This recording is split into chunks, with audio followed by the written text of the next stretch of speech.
1970 সালেরও আগে তৈরি করা বাড়ি, নিচে ছিল একাধিক দোকানও। এতদিনে সেই বাড়িতে গজিয়ে গিয়েছে বট অশ্বত্থের ডালপালা।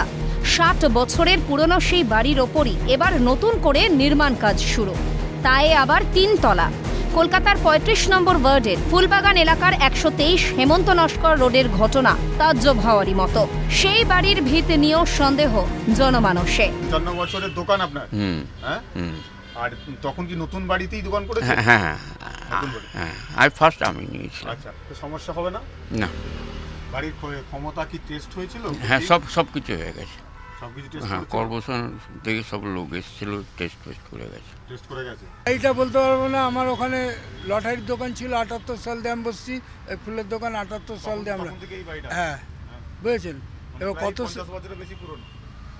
মোটামুটি একটা ধরে নিন 60 বছরের পুরনো বাড়ির উপর আবার নতুন করে 3 তলা নির্মাণ কতটা যুক্তিযুক্ত? বহুতলের নিচতলার ভিতের ক্ষমতা কি আদৌ পরীক্ষা করে দেখা হয়েছে? এই বহুতল নির্মাণের বৈধতাই বা কতটা? সব প্রশ্নের উত্তর খুঁজতে সোজা বাড়ির কাছেই আনা হলো বিল্ডিং বিশেষজ্ঞকে। কারণ শহর কলকাতায় যেভাবে গার্ডেন রিচের পর বিল্ডিং বিপর্যয় হচ্ছে, নতুন করে তৈরি হওয়া বহুতলগুলো হেলে পড়ছে, তাতে করে বিল্ডিংয়ের ক্ষমতা নিয়ে ইতিমধ্যেই প্রশ্ন উঠছে। এমতো অবস্থায় দীর্ঘদিনের পুরনো একটি বাড়ির ওপর 3 থেকে 4 তলা পর্যন্ত নির্মাণ কার্য কতটা যুক্তিযুক্ত? দীর্ঘদিনের পুরনো বিল্ডিংয়ের ওপর যখন নতুন করে নির্মাণ করা হচ্ছে, সেই বাড়িটির ধারণ ক্ষমতা পরীক্ষা করা হয়েছে কিনা, সেটা যে হয়েছে তার কিছু নমুনা আমরা এখানে কিন্তু দেখতে পাচ্ছি। মানে এই কাটাটা দেখে আমার মনে হচ্ছে যতদূর স্মিথ হ্যামার এবং ইউপিভি টেস্ট হয়তো হয়েছে, বাকি আরও কিছু টেস্টও করা দরকার। কতটা কি ধরনের করোশনের টেস্টটা খুব দরকার আছে, এর মধ্যে কার্বনেশন কতটা হয়ে গেছে সেগুলো দেখার দরকার আছে। নিচতলা বেয়ে উঠেছে গাছপালা, সেই লক্ষণ কতটা ভয়ানক? ক্ষতিকর তো অবশ্যই, কিন্তু সেটাকে আমি যদি সরিয়ে আবার নতুন করে ব্যবস্থা করি তাহলে করে নেওয়া যাবে। গাছের যে শেকড়টা অনেক দূর অবধি যে ঢুকে যায়, তখন সে স্ট্রাকচারের অনেকটা ক্ষতি অবশ্যই করে। সেটা আমাদেরকে গাছটাকে সরাতে হবে এবং শেকড়টা সেখান থেকে রিমুভ করতে হবে। আশপাশে খবর নিলে জানা যায় বারে বারে প্রশ্ন ওঠায়, কিছুদিন আগেই বন্ধ হয়েছে বিল্ডিং তৈরির কাজ। বৈধ উপায়ে কাজ চললে সেই কাজ কেন বন্ধ হলো রাতারাতি? দীর্ঘদিন এই অবস্থায় কাজ বন্ধ থাকলেই বা কি ক্ষতি? আমরা শাটারিং যেটা দেখছি সেইটা কিন্তু হয়েছে এবং রড বাইন্ডিংও হয়ে রয়েছে। তো এই অবস্থায় যদি অনেক দিন পড়ে থাকে তাহলে শাটারিং আইটেমগুলো কিন্তু রোদ জলে আপনার বেঁকে যায়, কাজে সেটা একটা বড় প্রবলেম পরবর্তীকালে হতে পারে এবং রডগুলোর করোশন হতে পারে।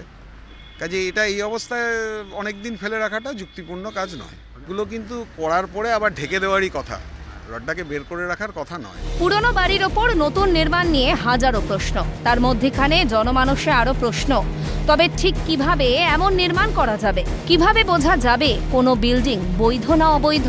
স্ট্রেনথেন অবশ্যই করা হয়নি, সেটা করতে হলে তো মাটি খুঁড়তে হবে এবং চারিদিক থেকে সব দোকানপাট সরিয়ে আমাকে ফাউন্ডেশন অবধি পৌঁছাতে হবে এবং পৌঁছে আমাকে স্ট্রেনথেন করতে হবে। একটা হচ্ছে স্ট্রেনথেনিং অফ স্ট্রাকচার, আরেকটা হচ্ছে রেট্রোফিটিং।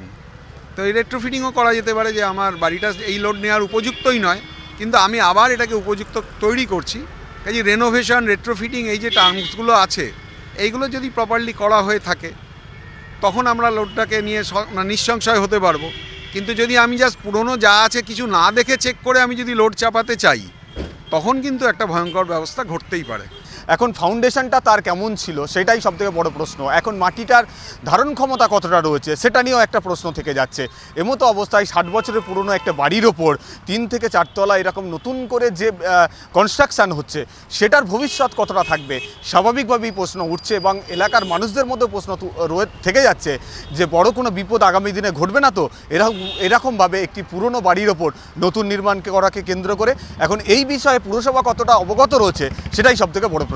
ক্যামেরায় গোপাল সেনের সঙ্গে মফিজুল ইসলাম, ক্যালকাটা নিউজ, কলকাতা।